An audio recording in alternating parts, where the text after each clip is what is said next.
And I always like to say that arms control is an accompaniment to deterrence. There is essentially, we should imagine stability as a three-legged stool, of which one of the legs is deterrence, one of the legs is arms control, and the other leg is diplomacy. And if you don't have all three of those legs, you're not really sitting on a very stable stool. And unfortunately, I think for the coming years, the deterrence leg will be where a lot of the resources and energy go. But perhaps enough wobbling will convince the major players that those other two legs do need to be bolstered, and that is ultimately the case for engagement.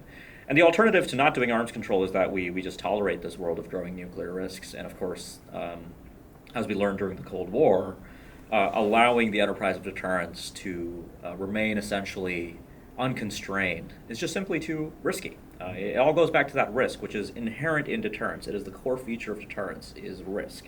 Risk is desirable. It is a feature. And so even when we talk about risk reduction, we don't want to reduce too much risk for the countries that rely on nuclear deterrence because they need some risk for it to work. It's more about the matter of finding optimal risk or optimal instability, and that's where I think arms control and diplomacy really help. Arms control isn't this kind of liberal fantasy that's out there to make us all feel good. It really has a core effect that is complementary to deterrence and complementary to making sure that if nuclear weapons will continue to exist, that we are effectively managing these risks as a species. Because as you put it, the alternative is that we wipe ourselves out over a long enough timeline.